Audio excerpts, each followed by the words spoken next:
Wanapenda maembe juu maembe ni tamu na maembe ni seasonal. Hii shamba yangu inamaanisha maisha ya familia yangu kwangu. Kwa ajili nitaiacha, watapaki nayo. Tuna shida ya dawa. Na hiyo kamdudu inadunga maembe, hiyo ndio shida kubwa sana. Hakuna mtu anataka kubeba maembe ambayo iko na wadudu ndani. Unajua maembe ikianza kuiva, asiongojei kwa mti ndio uuze. Lakini maembe zikikomaa, hata iwe nzuri namna gani, zinaanguka hapo chini. Na ikianguka hapo chini, sasa hiyo si maembe tena, hiyo ni waste. Tunaomba sana tupate soko. Halafu shinda ingine ni mburuka katikati ya ule anakununulia na wewe. Hapa kwa shamba kama ni shilingi 5 moja, akienda Nairobi atauza kwa bei ya haraka shilingi 15. Technoserve wakati walikuja tuliwekwa pamoja, tukawa tunasomeshwa mambo ya maembe. Sasa tukiwa hapo tukaanza merry-go-round. Sasa hao wanakuja hapo kwa hiyo kikundi wanatusomesha na halafu hiyo merry-go-round inaendelea tu. Na hata ukipewa hizo pesa za merry-go-round unaweza nunua dawa utunza maembe yako. Kwa hivyo tukatunza maembe ikawa safi, na hao wakaenda wakaona watu wa Kate, ndipo wakuje direct wanunue maembe. Kwa hivyo katikati ya Kate na mkulima hakuna mtu katikati hapo. Ukiwa na watoto kwa shule na uwe na balance ya karo na uende kwa mwalimu mkuu, uende umwelezee mimi siyauza maembe zangu, utaona mwalimu anakuelewa. Hii maembe imenisaidia sana. Juu watoto wote wamesoma na wengine sasa mpaka sasa wako shule. Technoserve wangekuja, maembe yetu ingekuwa tu inaanguka, hakuna soko, na wale wa mangunia wanakuja kununua na weka maembe mingi kwa gunia moja, wananunua pesa kidogo sana. Tukijaribiwa kidogo tuanze kupewa loans za wakulima, tuanze kulipa kila msimu kwa ajili maembe inazaa mara moja kwa mwaka. Farmers hawakuwa wanajua fruit fly ni nini, na hawakuwa wanajua mitego ni nini, hawakuwa wanajua maugonjwa ya maembe, na hawakuwa wanajua kama maembe inaweza wekwa kitu kama fertilizer, inaweza pigwa madawa. So walikuwa wanadhani maembe tu ni mtu tu inamea, inakuwa wanauza.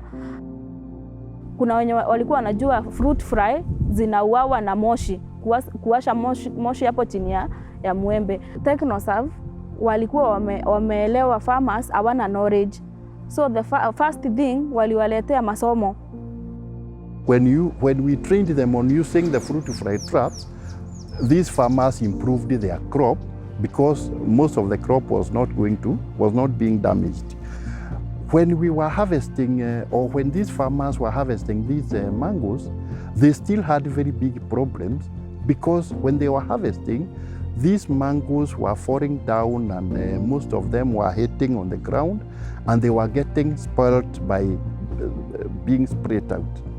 Tulikuwa tunaletea wakulima mitego na offer. Like if you buy 2, tunakupea 1. So ilikuwa ina encourage wakulima wanunue mitego.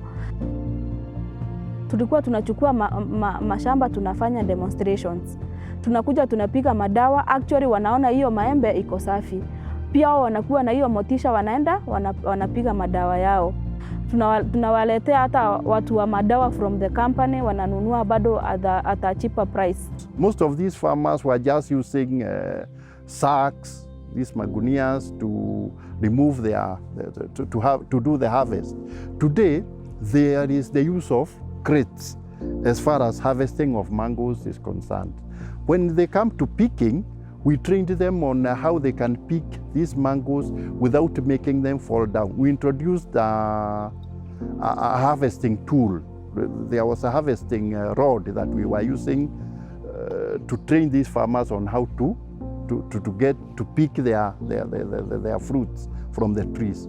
Exporters like Kate exporters walikuwa na picha mbaya sana ya like Embu County. Walikuwa wanasema maembe ya Embu County inakuanga na wadudu sana, na wangekuja kununua maembe Embu County. lakini saizi unawapata on the ground sababu farmers walipata knowledge ya maembe na wameanza kutunza na maembe imekuwa safi na wakaiondoa ile picha walikuwa nayo hapo mbeleni. And then even the community tuliwashikanisha na Ministry of Agriculture sababu wengine hawakuwa wanajua wale watu wanapaswa kuwahudumia kama Ministry of Agriculture. Unaona sasa kama saa hii wako in contact na Ministry of Agriculture na wakitaka kitu wanawaongelesha direct. Tulikuwa tunapoteza maembe mingi sana. Broker wakija kutununulia walikuwa yale ambayo kweli hata unaona ni safi, lakini wao wanatupa. Ingine kwa ajili ya kufuna na njia isiyofaa, basi ilikuwa inaanguka, inakatika, na hiyo yote ni ile ilikuwa inapotea. Kwa hivyo ndio tukafikiria vile tunaweza kujikakamua pamoja, tuone kama tunaweza kuset pahali ya kutengeneza ya value addition. Na tukaanza kwa sababu hatukuwa na credit facility. Kila pahali tulikuwa tunaenda wanatuambia sisi ni self-help group, kwa hivyo hawezi wakatufadhili. Basi ndipo tukaona hiyo sio hoja, na kila mmoja wetu akaanza kutoa ile alikuwa nayo, na ndio tukaanza kujenga hili shamba letu.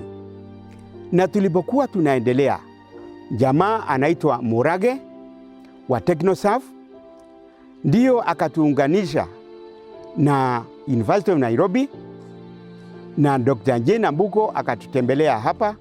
Kutoka mwaka huo wana mkataba wa kutusaidia wa miaka miwili. We were supported by the Rockefeller Foundation to scale up some of the technologies or our research outputs that we have worked on over the years. They gave us the funding that enabled us now to reach to the farmers who need to utilize our research outputs. With that kind of funding, we were able to now take our research from the lab to the land. So when we came to under YieldWise, what we did is install for them a zero energy brick cooler, we installed for them a charcoal cooler, we installed for them a coolbot cold room. So they have 3 kinds of cooling technologies. They are able to aggregate their produce, and the idea is also just like Masi, they can negotiate for a good price with the traders. So they have a tunnel dryer and they have a juice making unit. So the idea is when produce is not sold fresh, maybe it is too ripe, for example, the mango, they are too ripe, then they can actually process them into juices, and then mangoes that are farm ripe, they can dry them into mango chips. Kwa embe ni tunda la maana sana kwa sababu tunaweza kutengeneza vitu nyingi sana kutoka kwake. Kwanza tunaliuza likiwa fresh. Ya pili, likishaiva basi tunafanya processing yake, tunatoa ile inaitwa pulp. Tunaweza kutoka sasa kwa hiyo juice tutengeneze inaitwa mango leather. Mango leather ni hiyo pulp imekaushwa kwa jua na inatengenezwa na unaweza kuikula kama pelemende. Pia kwa embe unakausha, unauza ikiwa dry crisps, na hiyo inaweza kukaa kwa muda mrefu. Pia ukikausha hilo embe unaweza kusaga na inakuwa na powder, na hiyo powder unaweza kutengeneza pia vitu nyingi kutoka kwake. Pia kwa hiyo pulp unaweza kutengeneza kitu tunaita wine kutoka kwa embe. Pia unaweza kutoka kwa hiyo pulp unaweza kutengeneza kitu tunaita vinegar. So unaona embe unaweza kuikula kwa njia nyingi sana. I joined mango trading when I was very young, and I've done this business for about 27 years now, and I have come to realize that the mango business is a very profitable business if it can meet the requirements. When we go to the farms, we get a lot of challenges because, for example, you might go to a farm and you meet your mangoes, and you might find a farmer has not taken care of their products, so your mango will be rejected by the export market. Kwa mfano barabara ikiwa mbovu, gari yangu imevujika, ni lazima nitapata hasara. Number 2, kama ni ushuru nimekuwa overcharged. Technoserve wakifanya research zao wakakuja wakagundua wafanyabiashara wa maembe wana shida. Wakatu advise tukaunda chama inaitwa Association of Kenya Mango Traders, ambayo imetusukuma, imekuwa ikiprotect the members. Mimi kama Alex nikienda kusema county iunde barabara haiwezi kusikia, lakini ikiapproachwa na an Association of Kenya Mango Traders, wataona hapo kuna nguvu na wanafanya vile wafanya biashara wanataka. The Retail Trade Association of Kenya is a business membership organization that brings together various members of the retail sector. One of the things that we are focusing on is food safety and quality of food sold within our supermarket. And coming out of that, we started a relationship with the Association of Kenya Mango Traders, and the purpose of that was to see how we can work together now that they had worked with other stakeholders to ensure that we had a good quality mango, to see how we can then now move that mango from the trader to the retailer and to be able to reach the final consumer who is our consumer. Mbeleni kabla hatuja kuwa na chama, maisha yetu ilikuwa centered around tumaembe tudogo tu. After tumekuwa na association ina approach wale wenye viwanda, members wanapewa LPOs, na mtu akiwa na LPO yake ana approach bank inampea loan, ana deliver maembe na maisha inaendelea. Tumefunguka, tumepanuka. Unakuta sasa trucks kama Nissan au Kevin Factory ni za members na ni trucks nyingi. Kwa hivyo volume sasa wafanyabiashara wamepandisha maisha yao kiasi ya kwamba sasa wanaweza kudeliver a lot of volumes of mangoes. And through that, one of our targets was to get onto a supermarket shelf. We have successfully done that. Now we need to take it to the next step, and we're looking to ensure that, one, we continue educating our consumers on the quality of the mangoes that we're bringing into the supermarkets. We are looking to start labeling so that you can know that this is a mango that has come through the AKMT, and that guarantees you of quality and taste and a constant supply through the year. What are these markets to do with all their waste rather than take it to Dandora? We are providing a more sustainable local alternative to that. Daily, Nairobi produces around 2,500 tons of organic waste, which all goes right now to dump sites or it's openly dumped. What we're doing is we're bringing circularity to these systems. So we're able to take up the waste and then convert it into something that can be used later. So then we're reducing the problem of dumping. This is benefiting the mango industry because we're creating fertilizer for them cheaply, but we're also creating a solution to their waste problem. The markets have become very strict, especially issues to do with the pets and also with safety. We've had our products intercepted in the market because of what we call quarantine pets, especially the European market. Customers are more aware or concerned about what they are eating. So you find all products are being tested in the market, and sometimes we have exceedances of pesticides on the products. So this causes rejections of these products in the market. Find then Kenya ceases to be a choice by customers on the product. We have, especially like Egypt, as I said, for the mango, we have countries like Egypt and Morocco. We must be able to get more markets to be able to ship our mangoes to these other alternative mangoes.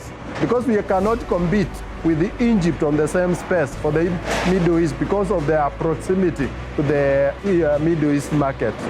So far, some initiatives and some works have already started towards the creation of a pest-free area.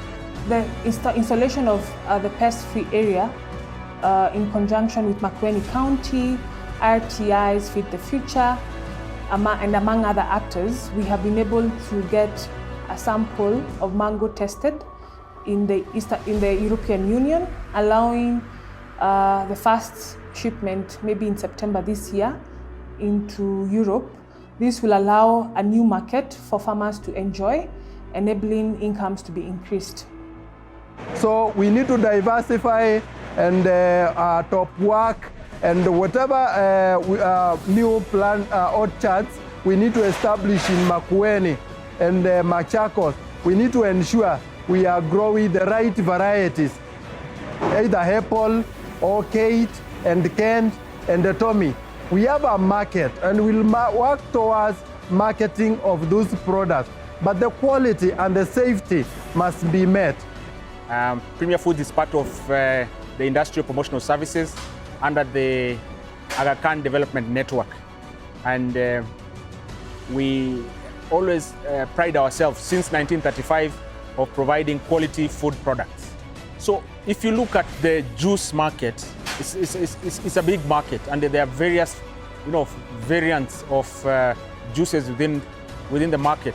And the flavor of mango juice contributes about 15 to 20% of all the variants within our juice variants. And the juice market has kept on growing and growing. We have both supplies from outside the country as well as the local production. It's good to have formidable partners in the whole journey, and especially experts who understand the entire mango value chain.